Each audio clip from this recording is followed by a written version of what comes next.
Okay, awesome. Can you start letting people in then? Yep, that should be it.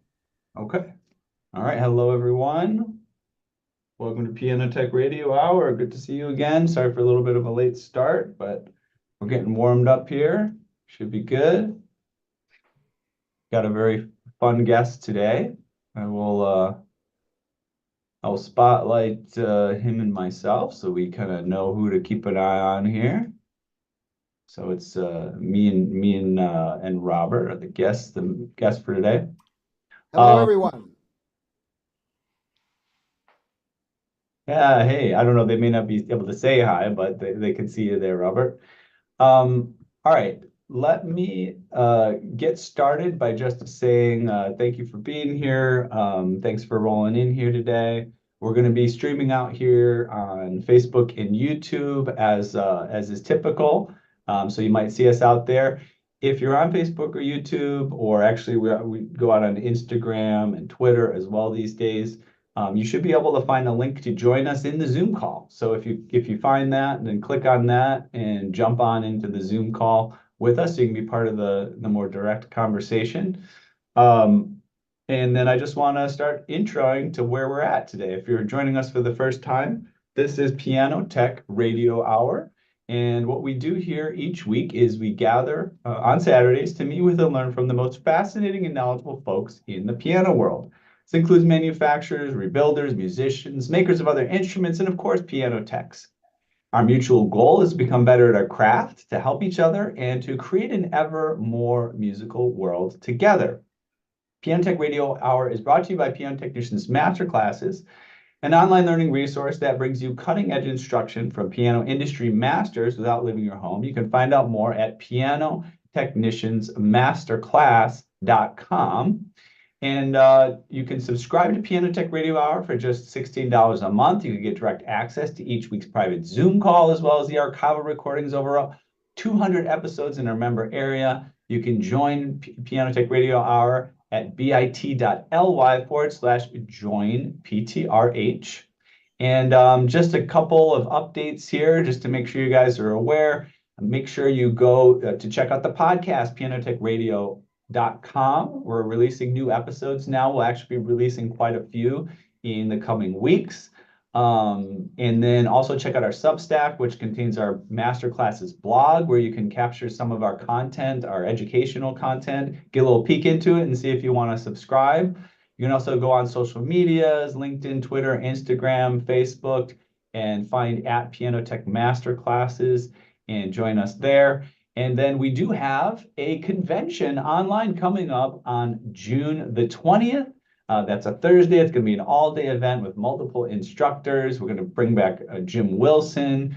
We're going to talk to Mark Sarazano. We're going to talk to Glenn Bingham, who spent many years at Steinway. And there's also going to be a special treat that's yet to be announced, which I think you're going to really enjoy.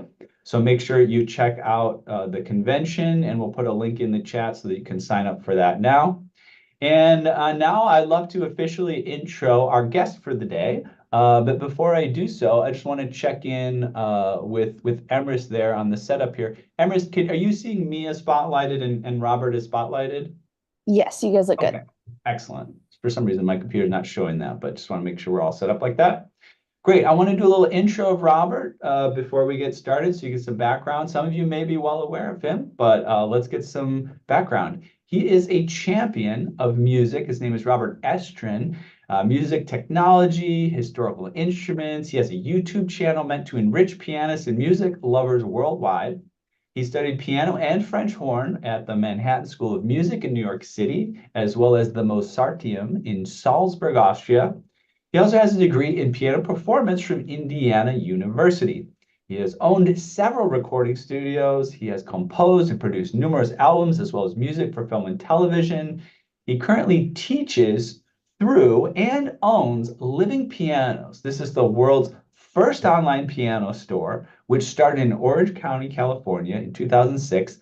And they sell pianos all around the world. And you can also find really wonderful educational content from Robert on YouTube about pianos and everything related. So Robert, officially welcome to the program. Thanks for joining us today. It's a pleasure to be here today and welcome everyone. Awesome. I've been looking forward to this. I'm glad you were able to jump on. I've been seeing your content for years, as I'm sure many people have, and you just clearly have a lot of passion, a lot of enthusiasm for pianos and everything you do. And we talked about this previously, but one of the things I really love about you and what you're doing is you really carved out a niche. Like this is something what you're doing, no one else could do besides Robert Estrin. And I love when people can do that in the world, just really bring their personality and their uniqueness into everything that they do.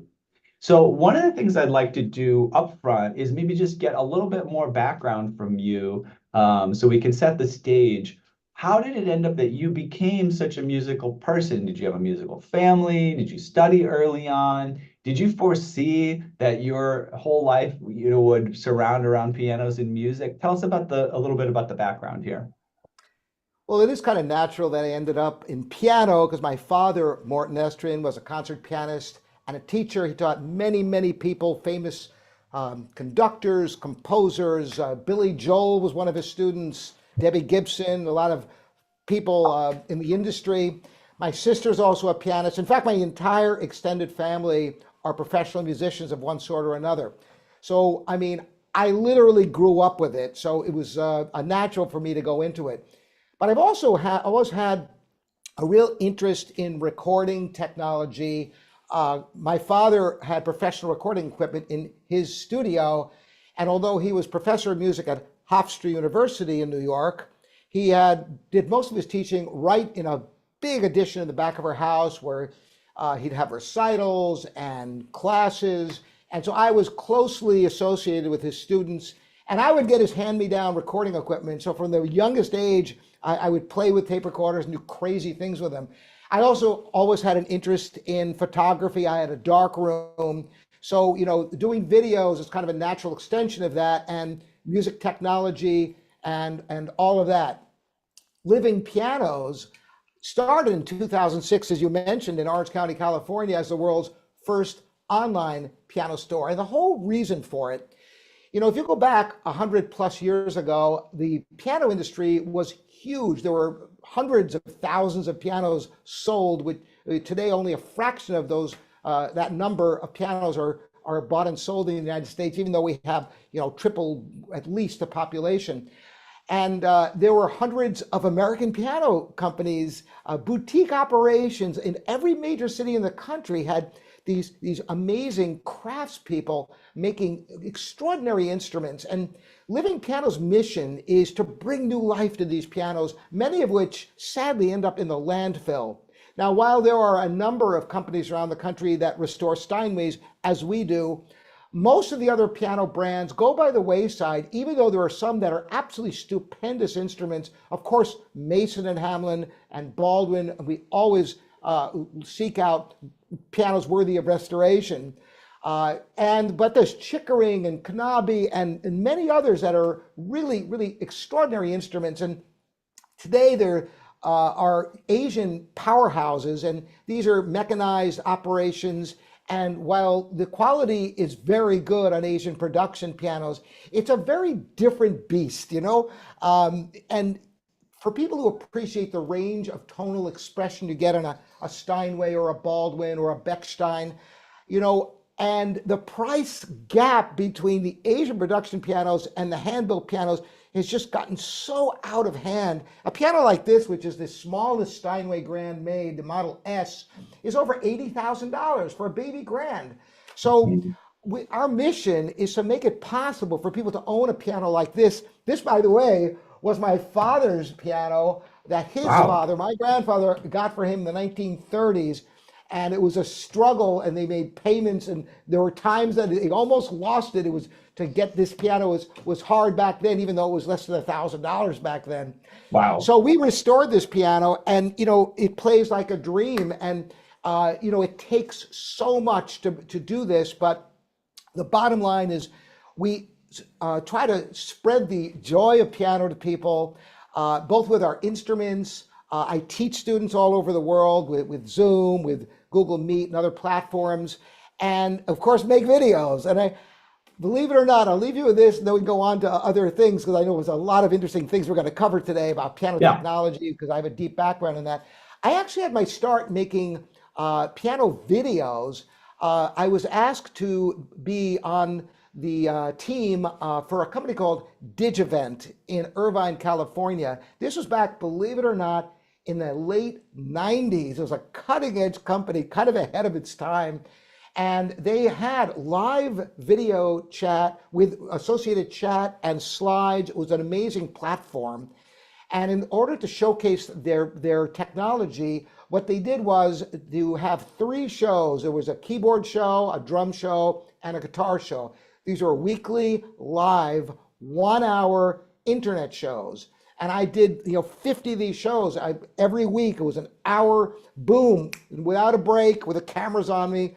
And that's why making YouTube videos is like easy, because most of my YouTube videos are, way shorter than that. And, I can do them right here. I've got all the technology. What you're seeing here is basically I've got cameras all over the room that I can make anything I want. I've got good audio. And so that was a natural fit for me. And here's the real challenge, and this is a challenge for musicians, pianists, and other instrumentalists, composers, even other people in the arts, whether they're painters or writers, is that to be able to be noticed in this world is really, really difficult because so many people are so highly skilled. How do you set yourself apart? And I originally, years ago, before Living Pianos came about, I came up with a show that I did all over California in dozens of universities, art centers, even a Living Piano, that's right, Living Piano singular, cruise out of Newport Beach, where I dressed up in period costumes and showed the whole history of the piano, from the harpsichord to a replica of Mozart's piano, with a whole collection of instruments. And it was called Living Piano, Journey Through Time, Historic Concert Experience. And the reason why I did that is, once again, to have something memorable that you can talk about and get excited about, not just the nuance of quality in a musical performance, but the whole entire experience. And that's what I try to do with my videos, to provide something that isn't available elsewhere, because there's so much content. You can see literally 3-year-olds playing the heck out of Mozart concertos on YouTube. So what can you possibly do as a pianist in this world? Well, I try to share in a personal way everything I have and bring the joy of piano and bring piano alive for people, in terms of playing and studying, as well as the instruments. Awesome. Yeah. And I think the wonderful thing about you too is if we don't cover all of your story, which is like a ton to share, they can capture stuff on YouTube. There's all kinds of different things. One of the things that you said that I wanted to make sure we mentioned, and we may not go deep into it, but I want to highlight it because I don't want to gloss over it. I really love that idea of the Living Piano show that you put together. And I can't help but just kind of like reminisce with you about those times. Like, it sounds so kind of fun and fresh and kind of like risky, like, hey, I'm going to go out there and I'm going to wear some costumes. And you said you were carrying around, like, basically in like a van or a truck, all these different instruments to show to people. I mean, that's so creative. And I'm just so glad that grew into something as big and powerful as it is today. Was it kind of like, what did that feel like doing that? Was it kind of risky, kind of nervous? Did you have people Oh my gosh, you have no idea. Did people say that it was like a silly idea? Like, what was that like? People, here's the thing that was so surprising about it. When I first started, the very first one was for the Music Teachers Association, and they just loved it. They burst up in standing ovation at the end, and I knew I was onto something. But what was really surprising was I did it from everything from kindergartners to senior citizens and everything in between, and everybody was captivated, because the piano is so ubiquitous. But to actually have the story of how it came to be, not just verbally, but to hear the instruments. And at the end of the performances, I'd always invite the audience up to physically try the instruments. And most people, maybe they've ever played a harpsichord. Have they ever played a forte piano? I had never played a forte piano before I envisioned this. I never studied these instruments in conservatory. Once I got this brainchild, I was obsessed with finding these instruments, learning how to not just play them, but to service them. To give you an idea of the challenges, I outfitted my van so I could put them in, up on end in 2 slots. Several I instruments. get That's there. crazy. And, I would painstakingly before I left get everything tuned and regulated and, little tiny adjustments, get into the place, tune everything up. Then if the stage lights came on, this was, early on, this was before, LED lights were so common. Just the heat of the stage lights would just knock everything out. I'll never forget my last performance I did of this was the annual convention. I did 2 annual conventions of the Music Teachers Association up in Los Angeles. And I get there, first of all, I expanded the show because I'm also into technology. I have 2 prototypes that some of you may have seen in some of my videos, which is a modular piano system that provides a virtual concert grand playing experience. And so I had all this technology on stage in addition to the historical instruments. So it kind of starts before the piano, the harpsichord, through past the piano to cutting edge technologies. And little did I know, I get in there and one of the custodians had knocked over a cable. It was a MIDI cable and it pulled it out. It was a molded cable and it was pulled out. And it's like, oh my God. And it was a long cable because it had to attach a piano. It was actually a piano disc that was playing from another keyboard. And it was like, what? And I had the sense to have brought a second MIDI cable, but it was shorter. So I had to change things. But the night before was the nightmare. Harpsichords are so temperamental. And the night before I was up till past, I was about 1:30 in the morning. I was still in there adjusting. I could never get one of the ranks to work on the harpsichord. I had to reorchestrate my whole performance. Whoa. And the performance was an 8 a.m. performance and I wasn't done. It's just a coincidence that was my last performance, but that alone could have been a good reason to abandon it. But I enjoyed doing it. In fact, what I did towards the end, the last year or 2, was I had some prodigy students at the time, and I involved them. So young Mozart, I had 1 student, and I had another student who became Liszt, and I still performed in there, but I featured my students, gave them performance opportunities because it's so incredibly valuable. And at least one of them has gone on to a professional career in piano. So I'm sure that didn't hurt having these playing opportunities.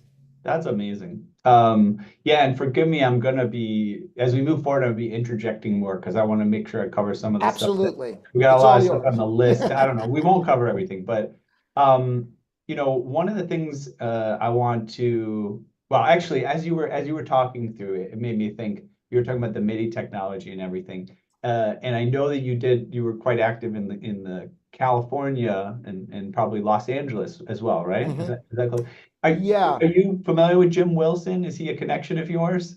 I don't think Okay, so. I could so put my database. we won't go too deep into it because we want to Yeah. talk about you today, but definitely look him up. He's just released an autobiography called In Tune and Memoirs of a Piano Man, and or Tuned In, sorry. And he was the guy for a while, the only guy that could put a MIDI mod on your acoustic piano to make it so that you could control a MIDI controller. But he has a very interesting life story and career and all this good I stuff. should mention, just because it was in the late 80s that I had a Kurzweil K250, which was a state-of-the-art digital workstation, 88 wooden keys, and I MIDI'd my Steinway to my Kurzweil. This is in the late 80s, Crystal Gulbranson, which is the system that became QRS later on. And I became a dealer of MIDI retrofits way back then. So I'm no stranger to this. I kind of caught the MIDI bug when it first came out and got my Commodore 64 computer. And I've been kind of hooked ever since.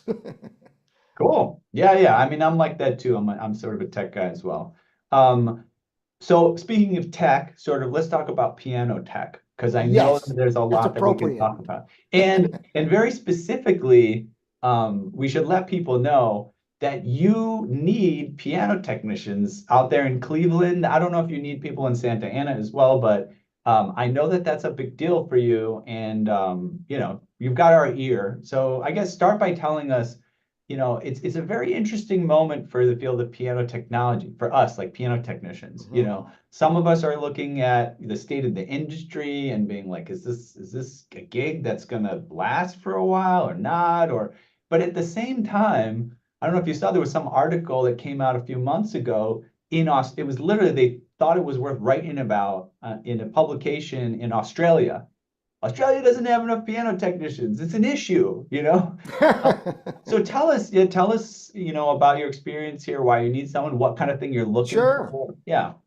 Well, in California, I mean, just because there's so many millions of people, we every single piano in our showroom was prepped to a concert level, and whether it was a Steinway concert grand or a Young Chang, it didn't matter. And every single piano was in tune. Which, by the way, when you have 60 plus pianos, it's pretty rare to find that. Here in Cleveland, all the pianos that we have videos of are prepped like that, but we have probably 3 times as many pianos. Some of them that just need that final prep, and we have 2 phenomenal technicians, and they're very unusual in that they do everything from concert level voicing to restringing to cabinet work. I mean, they do everything. But we have some interns also, and some people who come from time to time. But if we had more piano technicians here, we could have triple the number of pianos for sale on our website. And we have searched near and far. I mean, piano schools and the PTG advertising, a national search, a local search, asking every piano technician in the area. And there's just a shortage of piano technicians, not just Australia. And I could tell you because we sell pianos all over the country, and we include delivery and tuning in all the pianos we sell. And finding piano technicians all around the country, there's just a robust market for piano technicians. There really, really is, especially anybody who is good. So here in Cleveland, what's really great about Cleveland is that it has a legacy of the arts that is unbelievable. A city of its size, 10 minutes away, we've got the Cleveland Orchestra, the second largest playhouse district in the country, the Cleveland Art Museum. It goes on and on and on. Right on our street here in the Waterloo Arts District, Fred Hirsch is coming in June. Wow. We have like amazing arts and culture, yet the cost of living is a tiny fraction. And people ask me, especially people in Cleveland, it's funny, why did you move to Cleveland? Well, first, my sister lives here, so I'm no stranger to Cleveland. She's also a pianist and a teacher on the west side.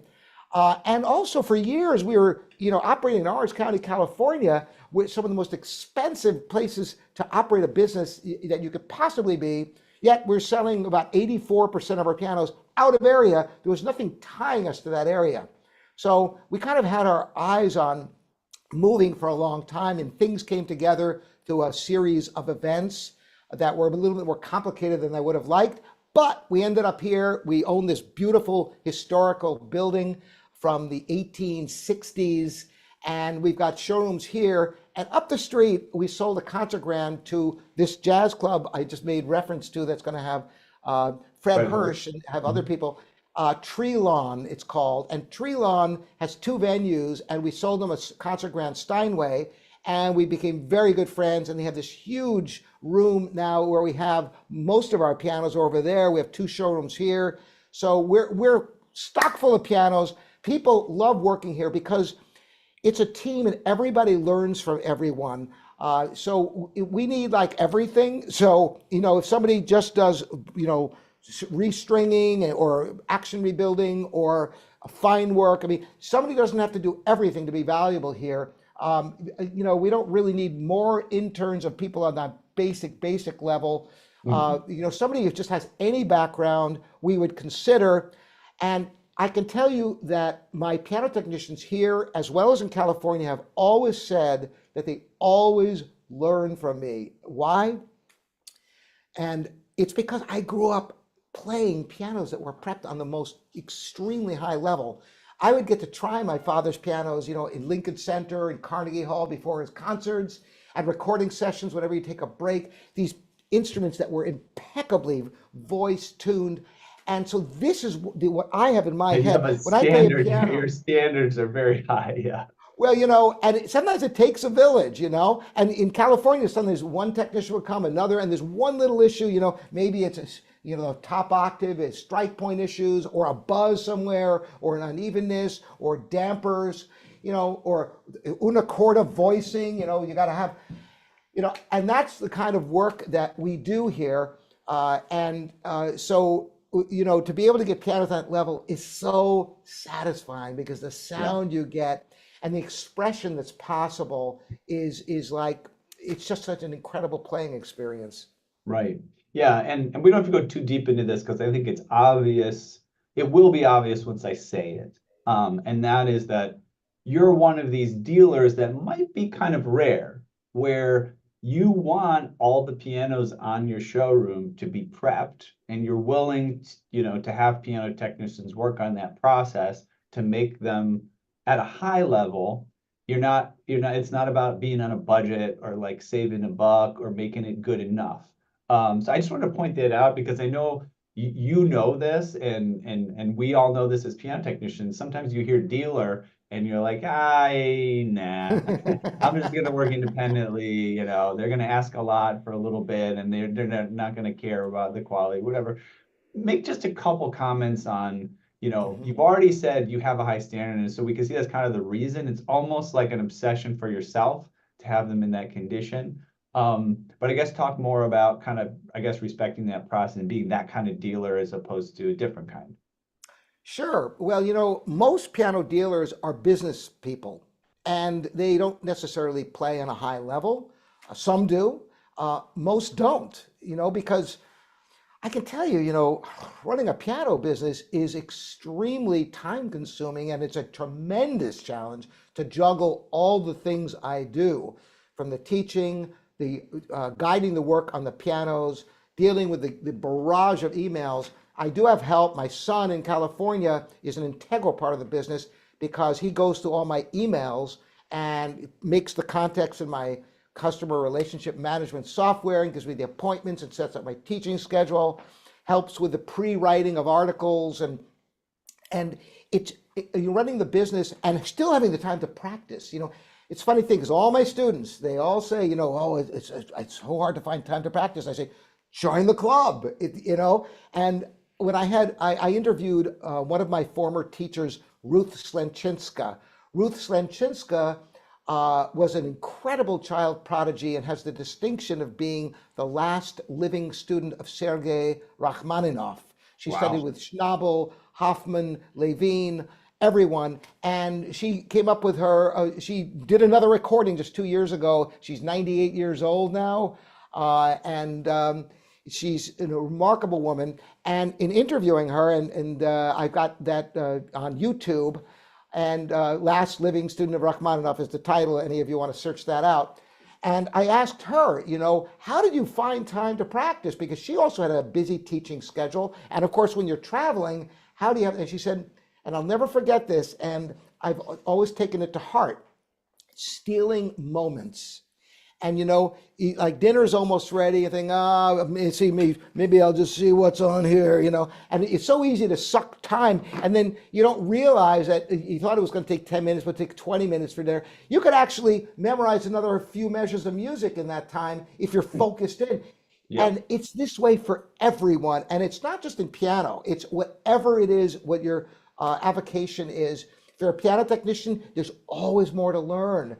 And there's the different software to explore.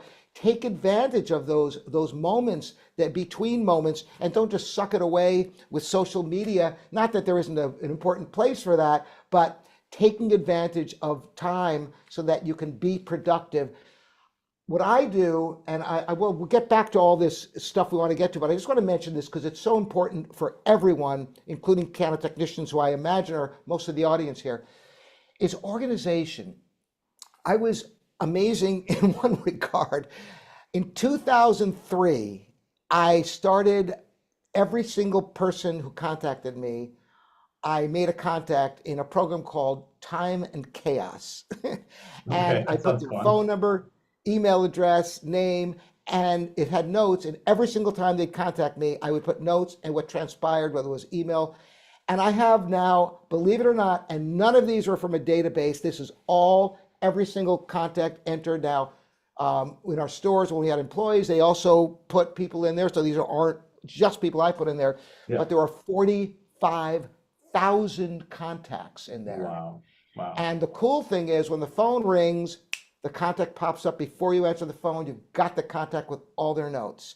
Wow. And people think I've got the most amazing memory, but the reality is everything I need to remember either goes there or it goes into a document for ideas for videos, or it goes in somewhere else, because I spend all my time memorizing music. It's the only thing I actively memorize. Everything else I offload to the cloud, and Yeah. I can get to everything. If I lost all my devices tomorrow, doesn't matter. I don't have anything saved locally except this show. That's wonderful. Yeah. And that's something that I've also spent some time doing. I did some teaching, also at the university level. And, I remember there's a time where at the beginning of the session, I would get every student's picture and their name and try to do a little quiz. And now I know everybody's names in the first couple of weeks. People really, they don't really necessarily even care how you remember their name. The thing about it is the fact that you cared to remember their name is just as important as how you remember it.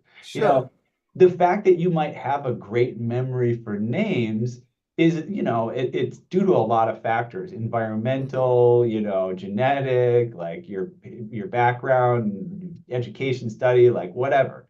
But if you want to remember somebody's name, you can do it. You can write it Sure. down. You meet somebody, Hmm. write down their name, and then the next time you go meet them, you look it up and you say, okay, that's, Joseph, whatever. And you say, Hmm. hey, Joe, how's it going? And they're going to, oh, I'm sorry, tell me I forgot your name, right?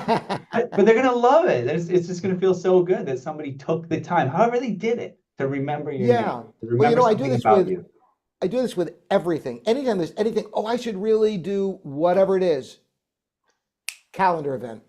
So every single day when I get up, the first thing I do is we have this couch. You push a button and you put your legs up. I put a pillow, the laptop. I go through my emails first, which takes a long time. Then I have all these they look like all day events. It's all the things that I thought to put for that day, and I get Mm, them all done and put in mm, notes what transpired. And then if there's a follow up, another calendar event. If it's something that isn't a timely, like, oh, if I have a Mason and Hamlin CC, it goes into tasks. And then once a week, we check the tasks. And my wife, Florence, is unbelievably helpful for a back end also. And we also have Chris in California, who used to work full time for us. And now he does everything remotely. He does all my video editing, and he's an incredible resource for the back end of the website and all of that. So it's not like I do everything myself, but yeah. we have systems in place to keep things straight. And I recommend for anybody out there, you could double or triple your business if you're just organized. And with the technologies today, it's not that hard. Yeah. And as you said, it's okay to have it be a team effort. Again, like people have these artificial constraints they put around, like it's all got to be in my head, and I gotta remember it sort of biologically and not on a piece of paper. Right. So important. Well, we could go on and on about that kind of stuff, but we'll get back into a little bit pianos. Let's Actually, do it. I'm remembering, you're a wonderful piano player. You do practice. You do have some things under your fingers. I wanted the audience to hear a little bit, and I think you might have something that you're willing to share with us. Sure. Would you mind playing just a little bit for us? Sure, sure. I'd love to. I'll play something short that has a lot of different colors. Debussy, of course, impressionist composer. This is a piece I originally studied when I was 13 years old. I played the complete Children's Corner Suite, or reminiscences of Debussy's childhood. And the first movement is called Doctor Gratis ad Parnassum. Now, what is Gratis ad Parnassum? Gratis ad Parnassum were exercises of Clementi for the piano. And so he was kind of poking fun, like this is medicine for his piano playing. And this is the first movement from the suite, and I think you'll enjoy it. Awesome.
A little bit of Bravo. Debussy. Thank you. Wonderful.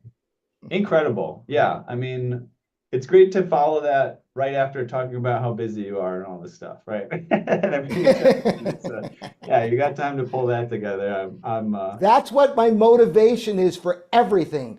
Everything I do with the business is just an extension of my passion for the piano, and this is how I pay my dues in order to be able to have a life as a classical pianist in the 21st century in the United States. Yeah. Because you know what? There aren't jobs for that. There's like just a handful of people in the entire world who are touring concert pianists.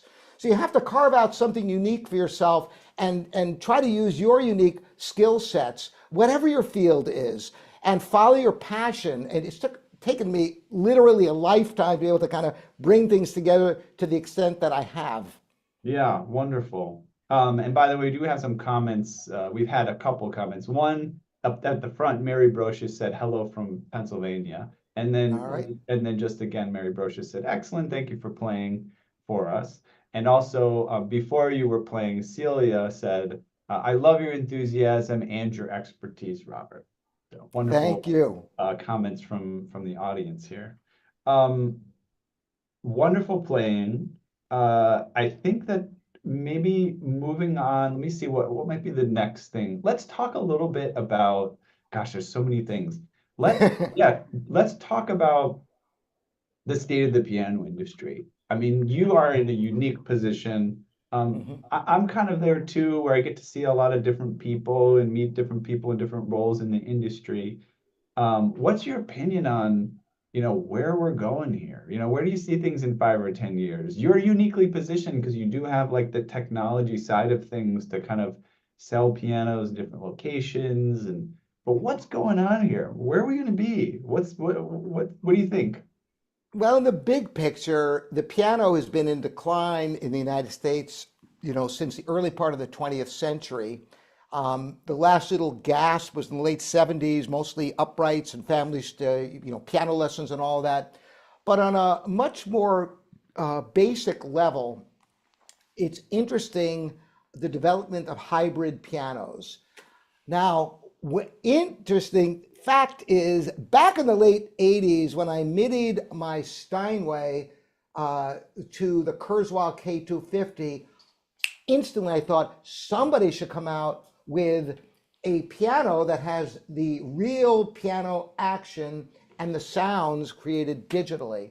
Mhm. And every NAMM show, I would talk to everybody in the industry and saying, you should do this. And nobody ever did it until finally Yamaha with the Almond Grand and others are doing it. But this is technology that will obviously grow the hybrid type of model. And where it's so important, of course, a lot of people will scoff at it. I mean, particularly piano technicians don't want to see that. But there are certain instances where really it makes sense.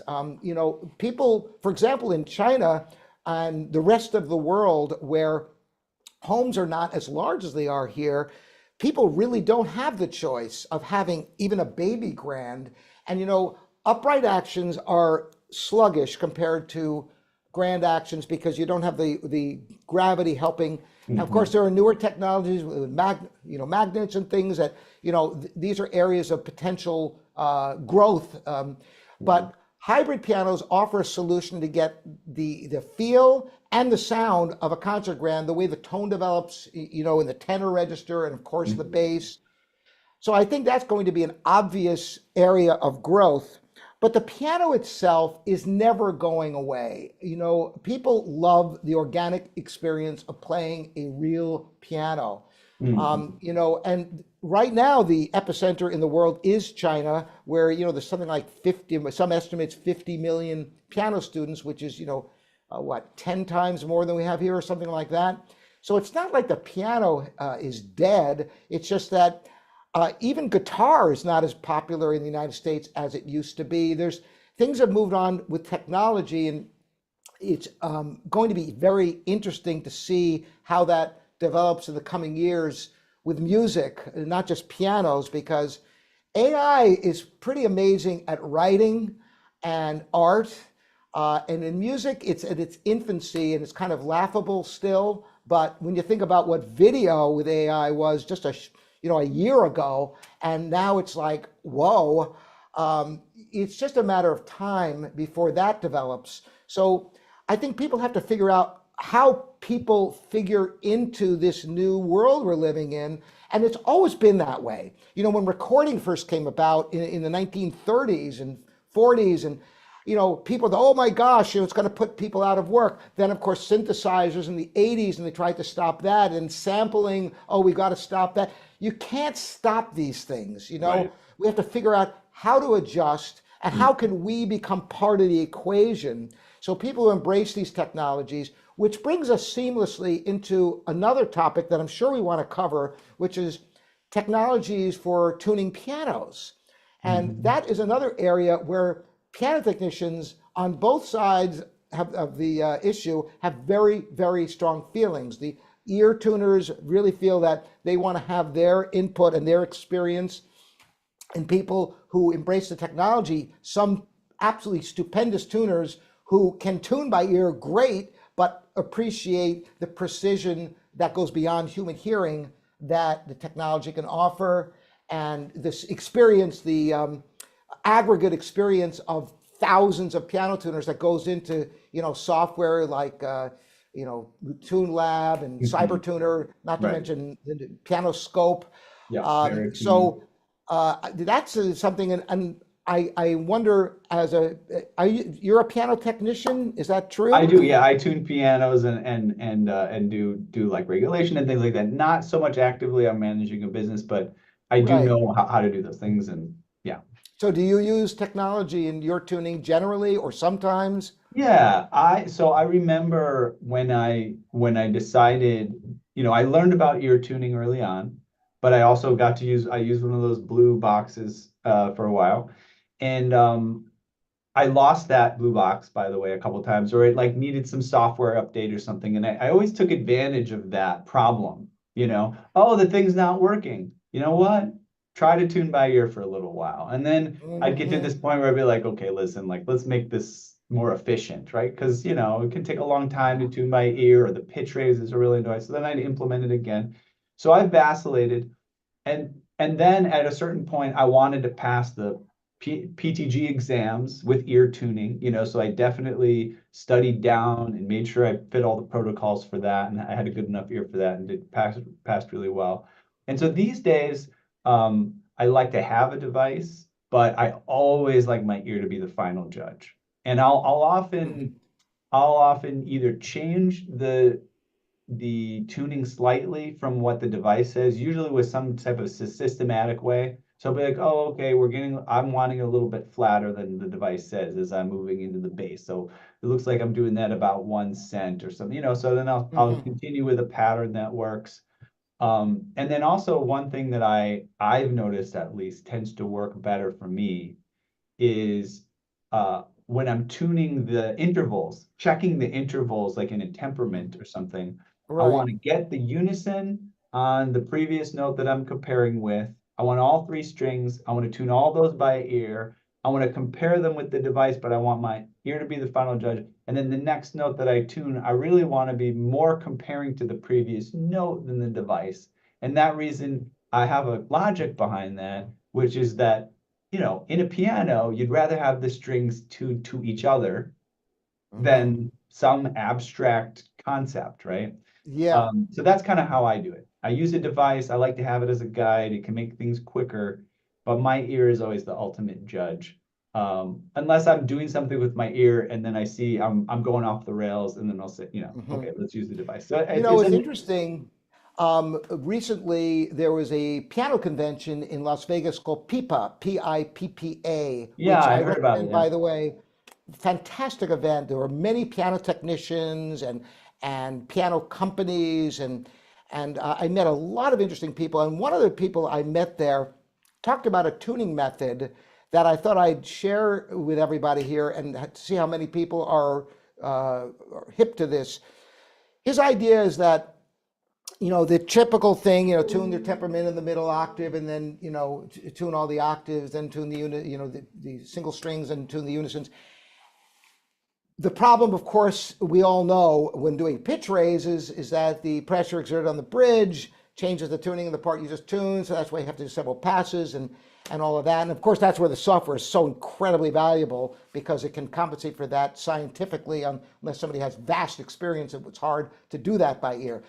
But what he does to mitigate the problem of the piano going out of tune is starts from the very bottom, just uses a wedge, and just tunes each unison going all the way up the piano. And he does it, with the technology, and finds that it's much more, it gets a lot more done in the first pass on a piano using that. And I wonder how common a practice that is. And so you're saying use the device maybe in some sort of pitch raise mode to do that, to kind of stabilize? Well, even if it's not a pitch raise, that's just his standard method of tuning every unison from the bottom of the piano up. And I don't remember which software he I would used. only bother to do that if the piano was close enough to being in tune. If it needed to pitch raise and it was that far out, I generally am not bothering too much about the unisons until I get to the final pass, because the problem can be I'm tuning a unison and then that's off, or that string then gets off as the Right. unison. It's all getting off. Why did I spend so much time trying to get the unison if it was all going to be off anyways? So if the piano were close, and the device is a good device, and I know that it's going to get close, sure, then I might do that as a first pass and then go back with my ear. But if it did need some sort of adjustment, I wouldn't bother with those. That's me. That would be my style. I had somebody recently show me a technique, a device. I'm trying to remember the name of it. I think I send you in The the notes. piano scope, is that what you're talking about? Yeah, pianoscope. I Thank haven't you. checked it out, yeah. Oh, it looks really interesting. It's this little tiny device that it's got a magnet, so you put it on the strings and Oh, it I think stays maybe, there. was that piano scope or was that something different? Maybe it had a different name. Anyways, Yeah, pianoscope. And then okay. it has it overhangs over a set of 3 strings, and then you mute, so you have one string playing. And instead of recording the audio of the string, it does it optically. So it's absolutely dead accurate, much more accurate than, because it doesn't, not affected by duplex or any of the Right. enharmoniicities that you might have. And he swears by it, and there are many tuners, high-end tuners, who are swearing by this device. You plug it in, and it converts it to like audio information for Right. the software. And Wow. apparently, this is supposed to be a game changer for people who use the software because you get. And I think of it as what a godsend. You know, you could be in a room and tune pianos right next to each other and have no problem because it doesn't matter what the sound is. It's just Right. literally looking at the string, and you can set how long, whether you're going to look at the how many milliseconds you're looking at the beginning of the string, and it locks it in. So I thought that was a really interesting development in tuning pianos. Another thing I wanted to ask about, years ago, I remember seeing this demonstration of a self-tuning piano. And I don't know Mm. if you saw this. And I've heard of it. the way it worked was really, really clever. All the strings are hooked up on each end uh, electrically, so the strings could be heated Yeah. to a precise temperature. And then what would be done is you tune the piano, and then it learns the tuning, and it can Hmm. then remember the tuning. And then the next time you turn the thing on, and um, I guess you'd have to like hit all the keys at the same time. Maybe you'd have to have a player mechanism to do that. I don't remember exactly.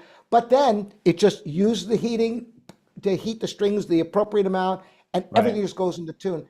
And I heard about that. You suppose like the Piano Technicians Guild bought it and killed it? That's just I a don't think big the Piano conspiracy Technicals theory. Guild is sophisticated enough to pull off that kind of a patent trolling. But yeah, that's interesting. But it seems so interesting, and I wonder if what happened to that. Yeah, I remember hearing about it too. I would like to actually check it out. Have you Hmm. have you explored any of these sort of alternative type of pianos? I was at there's a shop in Chicago where I am at called Pianoforte. Hmm. We've had Thomas on the show a couple times, who runs that. But I went to his showroom incidentally yesterday. He has a Uh-huh. Keybird. Have you seen this No, instrument? what's that? So it is it's not a full keyboard. It's Hmm. less, but it's made of ultralight materials Oh, carbon and fiber. and it's also like they've designed it in such that you can pick it up. It's it's I not, think I saw that. Yeah, yeah. yeah. How It's does it it's sound? I tried it yesterday, and you know what's kind of nice about it is it's one of those instruments that only has a single string per note. And so then it's Huh. less likely to be, out of tune. You're less likely to notice any out of tuneness because then you don't have the Right. common unisons. So it hadn't been tuned, but it hadn't been tuned recently, but it still sounded pretty good. It doesn't sound exactly like a piano. It's got kind of like a Right. warmer tone quality, a little bit softer, more mellow, but I thought it was cool. It was a Well, cool here's device. something really interesting. There are string instruments, cellos and violins that are made out of carbon fiber. Mhm. And Um, I know that I've read about some people using carbon fiber for soundboards that wouldn't be susceptible to temperature and humidity the way Mhm. wood is. Yes. And if the sound could be good, what a godsend that could be to keeping stability of tuning on a piano. Yeah. We've had Del Fondrick on the program. He's less Hmm. active these days, but we've had him a few times, and he actually did a master class talking about how he was experimenting with different materials for soundboard, be it carbon Hmm. fiber or all sorts of other things. And it's a very interesting topic. Some of the Yeah, issues plus, are the resonances. So like, yes, you could use a right. carbon fiber or other different materials, but some, the actual tones that get brought out sometimes are not exactly what you want. Um, but Yeah, but the ultimately, benefit though yeah, is that it could be replicated precisely. It could yeah, be machined exactly the same. So if you yeah. actually could achieve a great sound with a carbon fiber soundboard, you could mass produce, that 1 in 100, how you play one Steinway to the next or any piano, but they're all different, because no two trees are the same. But Mhm. if it was machined, with robotics and you had carbon fiber, a piano that would stay in tune. Oh my gosh! I mean, um, this poor baby over here, because I have a shortage of piano technicians. You know, in advance of the show, I touched up, the worst offending unisons, but this hardly ever gets tuned. And I've always kept my tuning hammer by my piano, and right after it's tuned, every time a unison goes out, try to, baby and keep it a little bit longer. But it's a thankless task. You play, it's like play a Liszt Hungarian Rhapsody, and you're going to have some unisons out as soon as you're done. A guitar player, obviously, I'm preaching to the choir here. Yeah. So anything that would get a piano to stay in tune would really be unbelievable. Yeah, yeah. Well, yeah, it's a double-edged sword for the piano technicians out there. But the other side of it is for the piano technicians is what we've been noticing too, which I think you're echoing in spirit here, is that the future of the industry for folks in this role of being a technician is just the higher and higher end, which oftentimes Exactly. isn't just tuning the piano, it's voicing the There you piano, go. it's And I being think that if they had a piano that wouldn't go out of tune, it wouldn't be that people wouldn't have their piano service. They would just get them on a higher level. exactly. The tuning is the beginning. And then you start doing the fine voicing and, of course, regulation.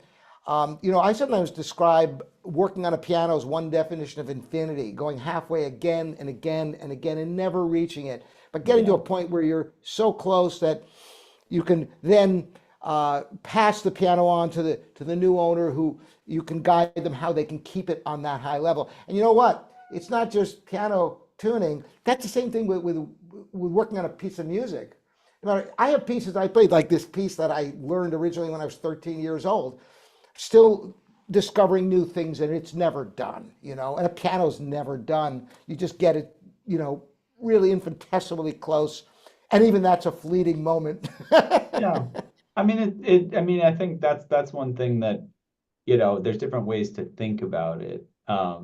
But in essence, that is kind of the beauty of the instrument. You have Right. these, I forget the specific domain.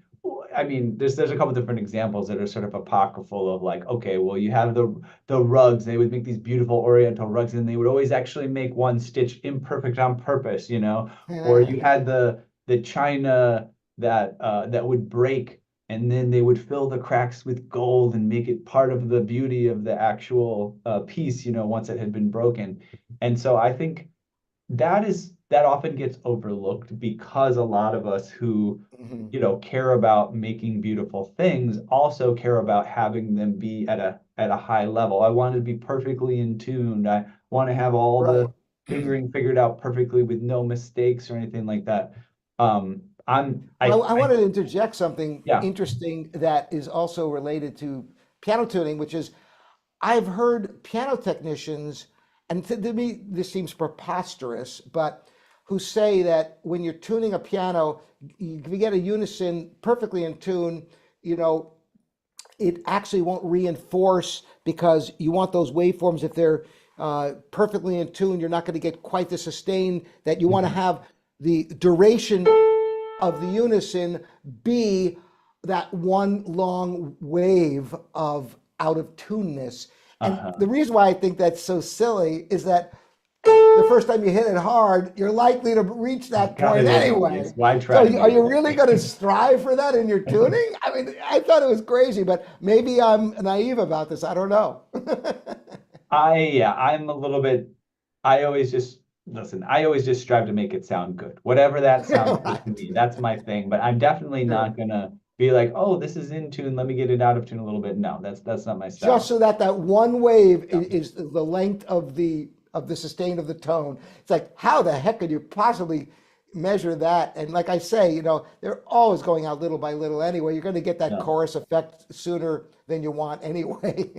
These things are very interesting and surprising though. Any one of us, I'm sure including yourself, if you've ever made music using software, right? Mhm. Especially the kind of Sure. I forget what you call it, like the piano roll interface where you're Right. putting notes on a little grid.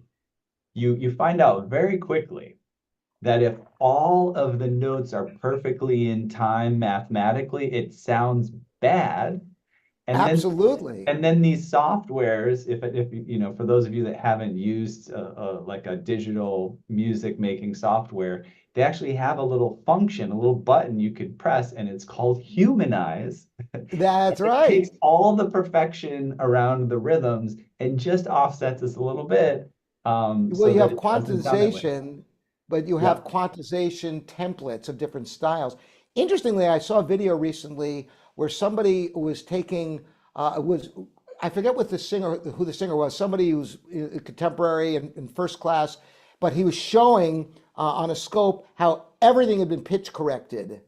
Mm, And you could tell because nobody's going to be right. exactly, but it wasn't, it was done tastefully, so you couldn't tell. Right. But he said you can tell. Now listen to Somewhere Over the Rainbow, from Wizard of Oz, Yeah. and you hear Judy Garland, and he shows how this fantastic, seminal performance, and you see the little nuances of pitch that aren't quite spot on, and Yeah. that's what gives them magic. Yeah. It's those slight imperfections.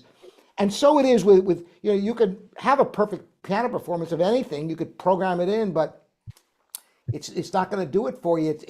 It's being human, just like robot voices. They're starting to get more human now, but Mhm. it's really hard to get those imperfections, isn't Yes. it? So we could go on forever. I'm like, there's all these things I want to bring up now, but we should probably wrap up soon. So I have a Sure. little plan here. We're going over the hour a little bit, but we started late. So a couple of things. Um, One is to say that the AI is learning to be more human now. So if you've used ChatGPT, they have an audio version, and if I've you been get a using chance, that. yeah, if you get a chance Yeah. to try it out, you can talk to it. You can say, "Oh, hey, Yes. I'm trying to do this and that. Could you help me It's make a also plan?" multimodal, so you can show it things. Oh, It can really? hear, it can I didn't know see. that. Oh yeah, I mean they have things like oh, what can I make? And you show it the inside of your refrigerator, and it'll tell you what you can put together. It's Yeah. crazy. So, Now, a lot of people are really disturbed by this, yes. but think of what this can do, for example, for medicine in Africa. Places where you don't have Yeah. doctors, and it can help to diagnose where it's that or nothing. So I see there's tremendous benefits, even though the creative fields are being, Upended. bombarded. Whoever thought that would happen? The point I wanted to make is if you use the audio version, it'll talk back to you. And when it first talks back, it says, I'm going to tell you an answer to your question. And it has this thing where it'll say and I remember immediately I was like, this actually sounds like somebody talking to me. And I asked the ChatGPT, I was like, are you actually saying and like making little mistakes and pauses to be more human? It was like, More than that, yes, it that is what actually I'm can. doing. It can also read emotions in your voice on the prompt. So it's not just converting what you say Okay. into text, it's Wow. actually ascertaining Wow. the meaning from how you say it. Wow. All right. You and I can go off the rails Yeah, here. we'll have to take this off the line, right? So, I think, and the other thing I want to do is we did have a couple of questions that came in. All So right. I'm going to take one last question to make sure we honor the fact that people are engaging and interacting. Really appreciate that. So Adrian, has asked, what are your thoughts about strategies for raising an interest in the evolution of pianos or performance on historical pianos? Interestingly, I've got a documentary video that's short that you can check out at livingpianos.com. Just in the search box, put documentary, where that's exactly what I did with Living Piano Journey Through Time. But my nephew, Sean Cleve, in Wisconsin, in Madison, he is performing on historical instruments. As a matter of fact, I sold him my Forte piano. He's in the process of restringing that, and he's got a harpsichord. He just played a harpsichord recital here in Cleveland. So seeking out the performances on these instruments, there are very, very few people who do this because the instruments were different, but the performance practices were also different. Did you know that in the Baroque era, it was almost like a lead sheet? It was called figured bass. And the Right. notes weren't all written out. And Right. all keyboardists would improvise and they'd realize the part. And he's doing that. Sean is actually doing that. And Mm. so I think it's trying to connect, if you're in a larger metropolitan area, look for Baroque ensembles that do authentic performances, and you may just find some period instruments.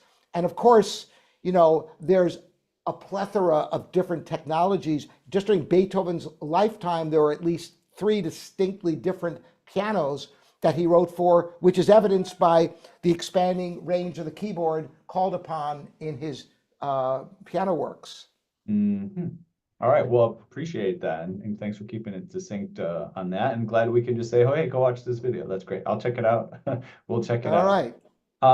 So yeah, we should wrap here. I know there was Sure. other stuff that I wanted to talk about. But, oh, I will say this. So it's not clear from the audience perspective, but we kind of pulled you in here pretty rapidly. It just so happened we had an opening and we got in here really quick, and you were really good at coming and turning things around. But I completely forgot that we've been experimenting with having a dual live stream. So we didn't do this, but we could have had streaming to your YouTube channel and our YouTube channel at the Oh, same time. wow. So in the future, we'll have you back. I think this will be great to talk more. We'll have you back. We'll do Sure. that. We'll do some other cool stuff. So we'll continue the conversation. Great. I'm getting a message from Ross Piano Service. Great to hear your passion for the piano. It's always great to have this great feedback from folks in the audience. So tell people, they probably can figure it out on their own, but be explicit. Where would you like them to go to find out more about you? What would you like them Living to Pianos, livingpianos.com. Just you type in Living Pianos, you should find there are thousands of articles and videos searchable with keywords about almost everything you could imagine about pianos and piano playing. And if I don't have a video, let me know, because I make, I don't know how many videos a month, 10 or 12 videos every month. And I've been doing that for years and years and years. And I have no plans on slowing down. So if you can't find something, bring it to me, because I'm always looking for good topics. Excellent, wonderful.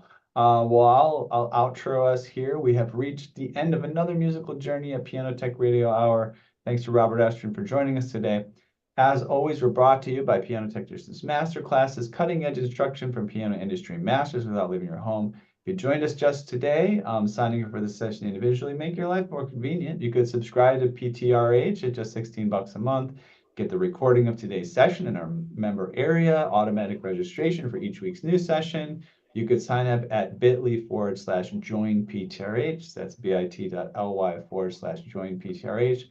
And then just a reminder, we've got an online convention, a one-day extravaganza with 3 great instructors and another surprise coming on June 20th.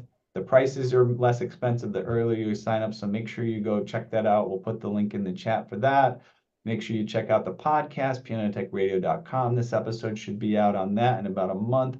I'm looking at the numbers behind the scenes. The podcast is blowing up. So thank you guys for your support and being a part of that. And make sure you're subscribed. Make sure you check out our socials, LinkedIn, Twitter, Facebook, Instagram. We're doing lots of stuff there as well. And the masterclass here, the annual convention, there's a short link for that. It's bit.ly/PTMC24, bit.ly/PTMC capital 24. All right, and also Robert's YouTube is at Living Pianos Videos if you want to check out the actual short link for that. All right, guys, thank you so much. All right. Robert, maybe do you want to jump back on the Zoom just to wrap up after we sign off, and then Sure. do you have a minute? Okay, Yeah. so we'll do that. But we'll say goodbye to everyone else, and we'll see you back here in a minute, Robert. All Thanks, right. guys. See you in a Thanks for minute. your patience. Take up care, front. everybody. Thanks for joining.